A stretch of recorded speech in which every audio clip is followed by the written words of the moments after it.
5년 전에 사망한 영국의 천재 물리학자 스티븐 호킹에 대해서 여러분이 아마 기억을 하시리라 생각합니다. 종종 우리는 과거에 뉴스에서 그 모습을 많이 보았습니다. 원래 그는 대학 시절에는 조정 경기 선수였을 정도로 아주 건강한 신체를 가지고 있었지만, 대학원을 공부하면서 갑작스럽게 뇌결핵병에 걸리게 되어지고 온몸은 굳어져 가기 시작을 하게 됩니다. 그럼에도 불구하고 워낙 천재성 뛰어난 머리를 가지고 수학 방정식 수십 페이지짜리를 머리 암산으로만 풀어낼 정도의 자타공인 그런 천재적인 물리학자였던 겁니다. 이 스티븐 호킹의 여러 가지 저서 가운데 대표적인 위대한 설계라고 하는 위대한 설계.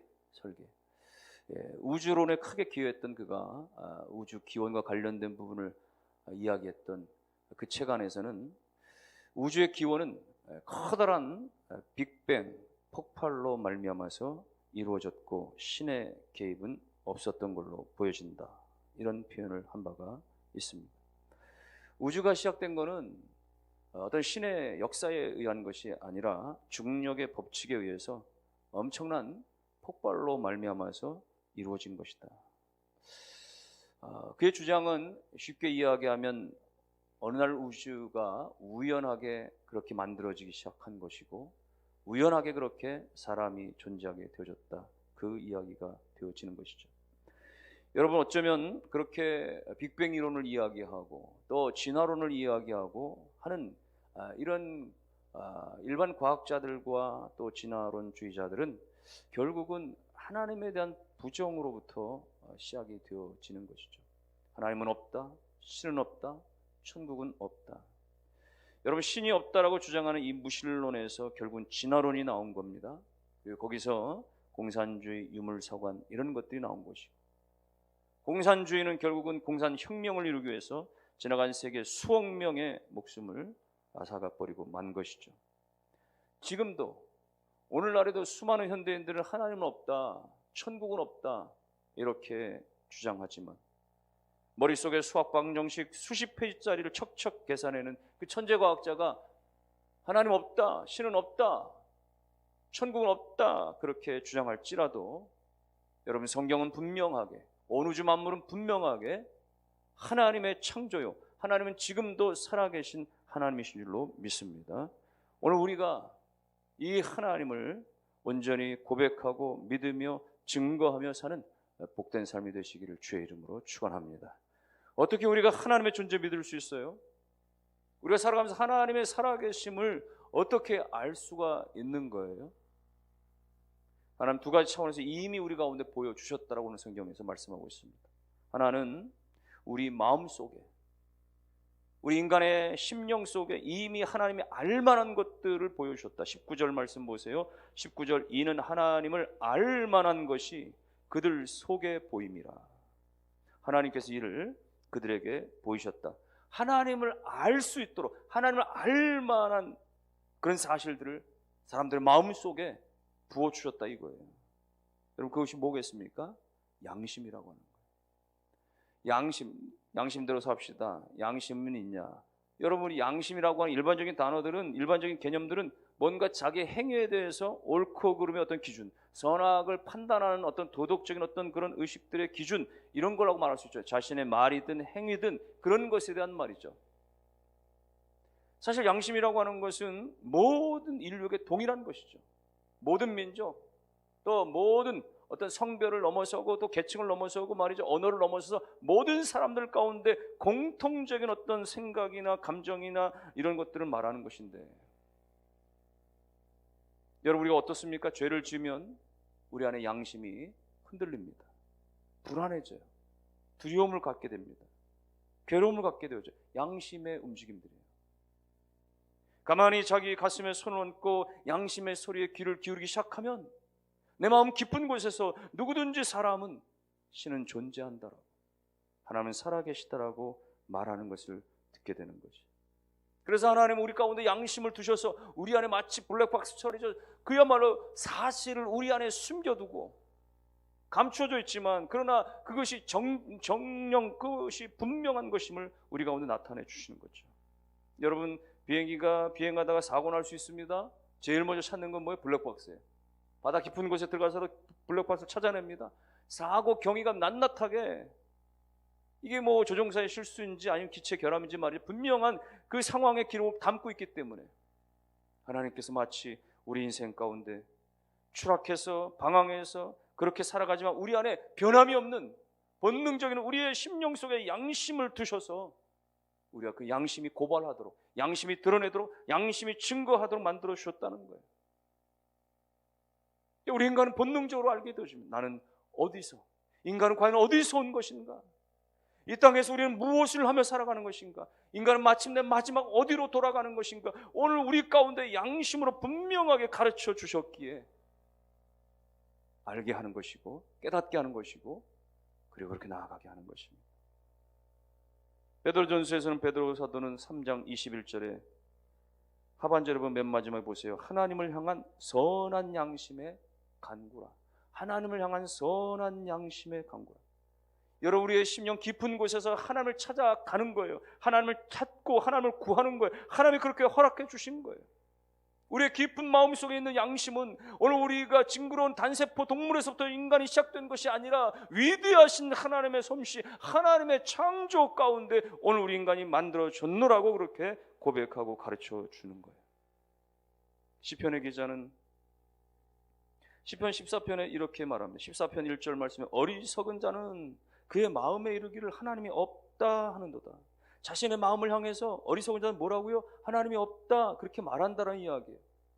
자기 마음을 가리켜서 마음속을 향해서 말이죠. 하나님 없어, 하나님 없어 그렇게 자기 스스로 설득해 간다는 거죠. 여러분, 하나님이 없다고 믿으면 그렇게 믿어버리면 그만인데 왜 자꾸만 자기를 설득해요?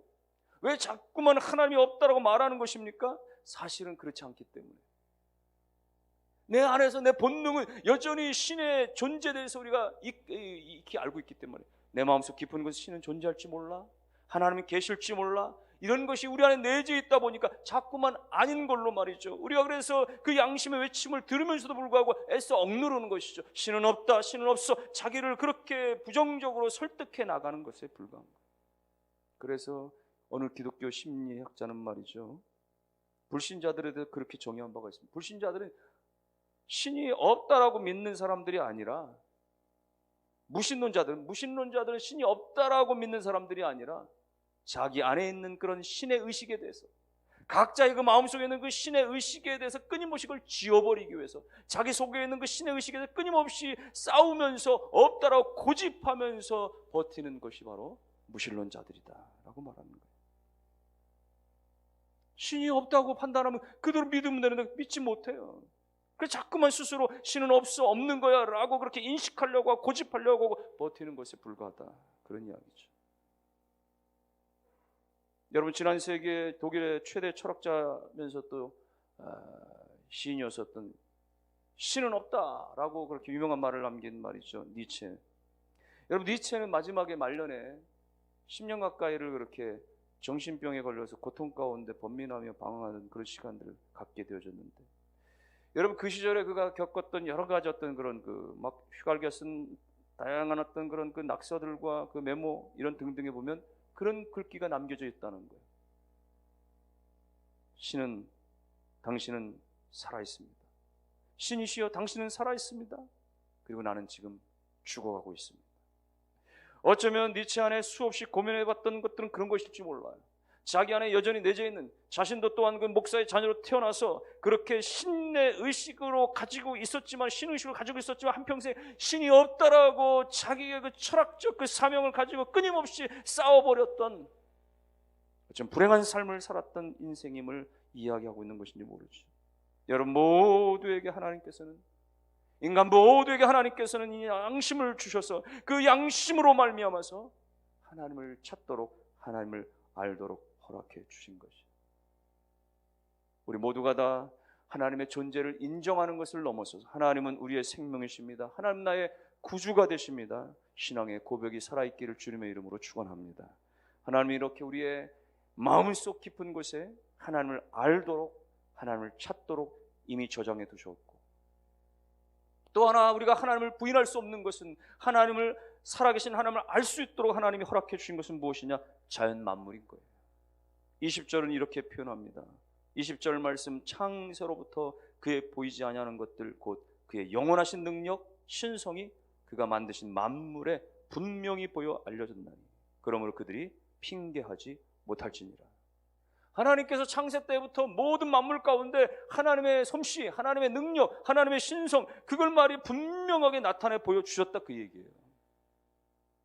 여러분, 화가들이 그림을 다 그린 다음에 혹은 조각을 다 한 다음에 마지막에 뭘 남깁니까? 낙관을 찍거나 서명을 하거나 자기 이름의 이니셜을 남기는 이유. 여러분, 낙관 하나가 너무 중요한 거예요. 작품에 있어서는요. 낙관을 어디에다 찍느냐에 따라서 그 그림의 가치가 달라지기도 한답니다. 낙관의 모양에 따라서 그 그림에 대한 해석도 달라질 수 있다고 이야기돼요. 아무튼 낙관이나 서명 이런 것들은 뭡니까? 이 작품은 내가 만들었다, 증표잖아요. 마찬가지로 하나님께서는 온 우주 만물을 다 만들어 놓으시고 이건 내가 만든 거야 라고 하는, 마치 낙관을 찍듯이 하나님께서 모든 우주 만물 가운데 하나님의 신성, 하나님의 그 능력을 남겨두셨다라는 이야기예요. 사람들 누구든지 부인할 수 없이 알 수 있도록 말이죠. 여러분, 민물에서 살던 이 어미 장어가 말이죠. 장어가 이제는 산란기를 앞에 두고는 바다로 나가기 시작합니다. 수개월 동안 말이죠. 아무것도 먹지 않고 이 어미 장어는 바다를 향해서 말이죠. 태평양을 지나서 남태평양의 그 머나먼 심해까지 나가서 거기서 산란을 하게 되었죠. 수천 킬로미터, 거의 3,000km 가까운 그 거리를 가서 말이죠.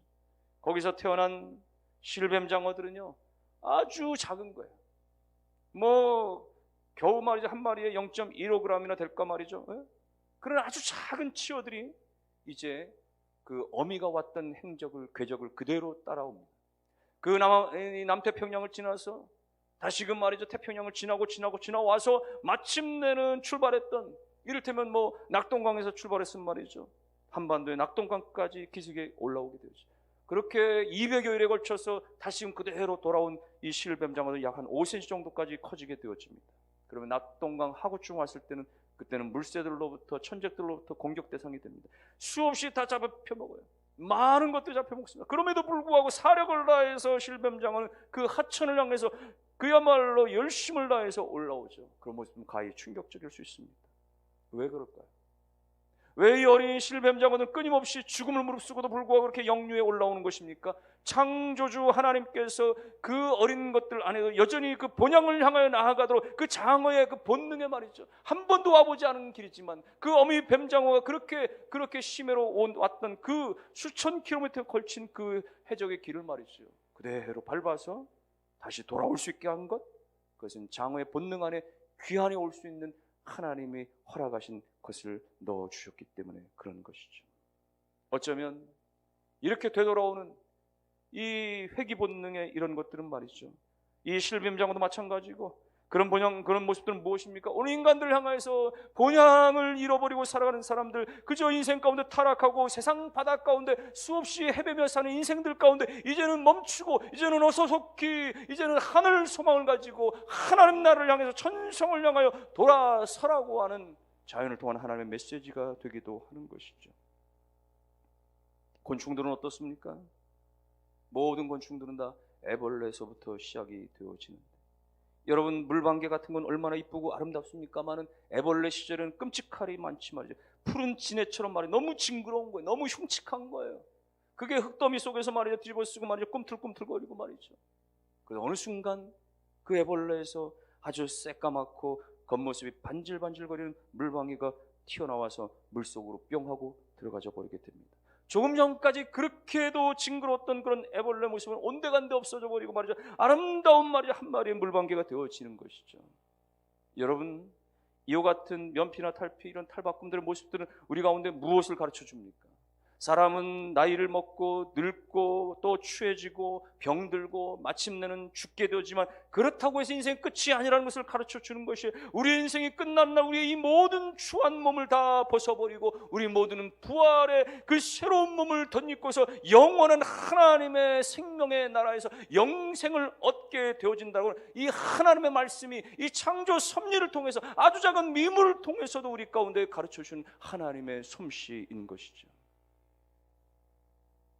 우리 같이 이렇게 북방부에 있는 나라들은 말이죠, 추나 추동을 경험하게 됩니다. 4계절, 봄, 여름, 가을, 겨울, 이 모든 계절을 통해서 여전히 하나님의 아름다운 성품을 우린 다 보게 되죠. 봄이면 꽃이 피게 됩니다. 아름다운 그야말로 들판에 말이죠, 여름이면 무성한 풀들과 나무들이 말이죠 쭉쭉 뻗어올라서 말이죠 녹음을 짓게 만듭니다. 가을이면 단풍을 지고 겨울에는 눈 덮인 모든 전경들, 이 아름다운 모습들을 통해서 우리는 하나님을 봅니다. 밤하늘의 무수한 별들을 보면서 우주의 그 장엄함을 보면서 하나님의 그 전능하신 하나님의 그 장대무변하심들을 우리는 깨닫게 되어집니다. 바다에 이루 헤아릴 수 없이 많은 수많은 어족들과 산림에 있는 수많은 동물들과 그리고 하늘 나는 모든 그런 곤충들과 새들을 바라보면서 우리는 하나님이 반드시 살아 계시다는 사실을 부인할 수 없게 되어지는 것이에요.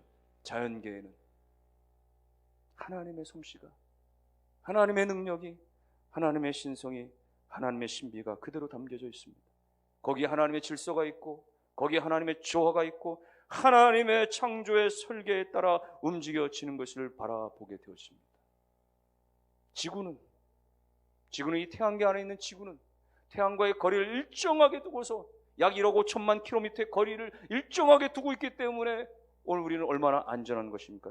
태양의 지표면의 온도는 무려 6,000도씨에 이르는데 말이죠, 지구가 조금만 지금보다 더 거리가 가까워졌다면 모두 다 죽어버렸거나 조금만 지구가 지금보다 태양보다 거리가 멀어졌다면 우리 모두 다 냉동 상태가 되어줄 수밖에 없지만 하나님의 작품은, 하나님의 섭리는 명확하게 그야말로 한치의 오차 없이 우리 가운데 그렇게 은혜를 베풀어 주신 하나님의 창조의 솜씨, 사랑하는 성도 여러분들이요, 하나님 만물 가운데 보여주신 하나님의 신성을 우리가 믿고 찬양하며 인정하며 고백하며 사시기를 주님의 이름으로 축원합니다. 이렇게 여러분, 하나님은 우리의 깊은 마음속 양심 가운데 하나님을 알도록 만들어 주셨고 온 우주 만물 가운데 이미 하나님의 그 솜씨를 나타내 보여주셔서 누구도 부인할 수 없도록 핑계하지 못하도록 만들어 주셨던 거예요. 그럼에도 불구하고 오늘 하나님을 믿지 아니하고 거역하는 사람들은, 여러분 그렇게 하나님을 믿지 못해서 하나님을 부인해서 말이죠, 결국은 어떻게 되어집니까? 그들의 마음이 어두워지고 그들의 마음이 부패해지고 타락해질 수밖에 없는 거죠. 21절은 저들을 향해서 이렇게 말합니다. 하나님을 알되 하나님을 영화롭게도 아니하고 감사하지도 아니하고 오히려 그 생각이 허망하여지며 미련한 마음이 어두워진다. 허망과 어두워짐들, 여러분 음식을 가만히 놔두면 어떻게 되어집니까? 썩기 마련이죠. 부패하기 마련이죠. 여러분 집에 사람이 살지 않고 그냥 놔둬버리면 어떻게 됩니까? 점점 폐가가 되어져 버리는 것이죠. 마찬가지로 오늘 우리의 마음속에, 우리의 심령 속에 하나님을 모셔드리지 아니하면 오늘 우리 인간은 어떻게 되어집니까? 우리가 하나님을 영접하지 아니하면 우리의 마음은 부패해지는 거예요. 어두워지는 거예요. 그야말로 버려지는 인생 되어질 수밖에 없는 것이에요. 하나님은 모든 것들에 대해서 하나님의 창조의 원리에 맞게 살도록 만들어 주신 것입니다. 물고기는 물고기가 물 안에서 살도록 창조 원리에 맞게끔 새들과 곤충은 하늘을 날도록 그렇게 창조되어진 것입니다. 꽃은 향기를 내게 만들고 꽃은 꿀을 만들어내게 만들고 말이죠. 오늘 인간은 하나님을 예배하고 하나님을 인정하고 하나님을 감사하고 하나님을 찬송하는 존재로 그렇게 하나님께서 만들어 주셨는데 그 창조의 섭리대로 서지 아니하고 우리가 하나님을 거역한다면, 하나님을 거부한다면 인간의 마음은 결국 어떻게 되어집니까? 어두워지고 부패해지고 타락으로 나아갈 수밖에 없는 것입니다. 그 결과는 뭐예요? 하나님을 거역하니 우상으로만 충만해지는 것이죠. 22절 23절 스스로 지혜 있다 하나 어리석게 되어 썩어지지 아니하는 하나님의 영광을 썩어질 사람과 새와 짐승과 기어다니는 동물 모양의 우상으로 바꾸었는데, 하나님을 거역하는 사람들 결국은 우상을 찾아서 하나님을 부인하면서 반대로 찾는 것들은 결국은 자기들을 건질 거라고 하는, 자기들을 살릴 거라고 하는 우상 가운데 빠져 사는 인생들 되어져 버리고 만다, 그런 이야기입니다. 보이는 우상 단지들을 섬기는 사람들은 얼마나 이 땅 가운데 많습니까? 인도나 네팔이나 이 지역에 퍼져 있는 주로 힌두교들은 어떻습니까? 여러분, 힌두교는요 3억 개의 신을 숭배하는 그런 우상의 종교가 되어지는 거예요. 저들의 신전마다 말이죠, 울긋불긋한 그런 탱화들을 그려 붙여 놓았는데, 여러분 그 탱화들을 보십시오. 흉측한 모습으로 하는 온갖 괴물들을 다 신으로 숭배하고 있는 것입니다. 온갖 짐승들을 그려놓고 다 신으로 숭배하는 것입니다. 불교는 어떻고요? 석가모니를 비롯한 온갖 우상들을 다 만들어 놓고 숭배하는 것 아니겠어요? 이슬람은요 알라라고 하는 신을 섬긴다고 말하지만 사실은 모하메시라고 하는 이 거짓 선지자를 말이죠 우상으로 숭배하는 그런 종교인 거죠. 일본은 800만 개의 우상을 숭배하고 20만 개의 신사를 참배하는 우상의 나라입니다. 북한은 김일성, 김정일 동상을 3만 개나 세워놓고 거기에 절하게 하고 우상으로 숭배하게 하는 것입니다. 동남아의 수많은 나라들 가운데는 코브라 같은 뱀 같은 거 말이죠 숭배하고 말이죠, 집집마다 말이죠 처마 끝에 말이죠 뱀 형상을 만들어 놓고, 대문마다 말이죠 그렇게 각을 만들어 놓고 말이죠 장식해두고 말이죠, 그대 글자도 구불구불 뱀처럼 말이죠, 춤추는 것도 뱀처럼. 중국은 어떻습니까? 용이나 봉황 같은 걸 숭배하고 있는 것들입니다. 여러분, 이렇게 말이죠 금속 세공업자들이 주물해가지고 말이죠 주물을 부어서 말이죠 망치로 두들겨가지고 말이죠 부젓가루 만들어서 말이죠 그래가지고 만들어놓은 그들의 모양대로 그 모양 안에 형상을 가지고 자기들의 신이라고 그렇게 섬기고 있으니, 여러분 얼마나 어리석은 일들이에요. 목수들이 나무를 깎아가지고 말이죠, 나무를 깎아서 어떤 것들은 말이죠 땔감으로 쓰기도 하고, 깎다 보면 말이죠 고기 굽는 데 써먹기도 하고 말이죠, 나머지 목수들이 잘 톱으로 말이죠 켜고 또 끌로 깎고 우상을 만들어가지고 그걸 잘 만들어 놓으면 그걸 가지고 그 앞에다 말이죠 절을 하고. 그러니 여러분 인생이 얼마나 미련하고 어리석은 인생임을 그들의 모습으로 드러내고 있는 것입니까? 결국은 이렇게 온갖 우상들 가운데 숭배하는 사람들, 개인들, 민족들은 하나님의 진노를 받을 수밖에 없다라고 말씀합니다. 18절 말씀, 하나님의 진노가 불의로 진리를 막는 사람들의 모든 경건하지 않음과 불의에 대하여 하늘로부터 나타난다. 하나님의 진노가 임하게 되어진다는, 개인이든 나라든 민족도 마찬가지입니다. 하나님을 인정하지 아니하고 우상 가운데 빠져있는 모든 나라, 민족, 개인들은 결국은 하나님의 역사 가운데 심판을 받게 되어지고 마침내는 영원한 지옥 멸망으로 들어가게 되어지는 거예요.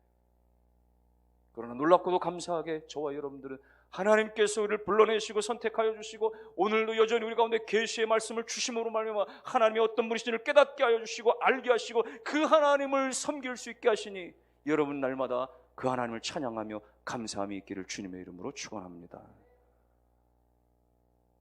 오늘 우리가 하나님을 바로 알고 하나님을 바로 섬길 때 하나님은 우리를 통하여 기뻐 영광 받으실 뿐만 아니라 우리 인생 가운데도 한없는 복을 허락해 주심으로 말미암아 우리가 이 땅 가운데 잘되게 하시고 우리의 자녀 손손 그야말로 대대손손 말이죠 하나님께서 은혜를 베풀어 주시는 하나님의 역사가 있게 되어지는 것이에요. 그러나 안타깝게도 하나님을 거역하는 사람들, 하나님을 거부하는 인생들은 하나님이 눈에 보이지 않는다고 해서 하나님을 믿을 수 없다라고 말하는 것이에요.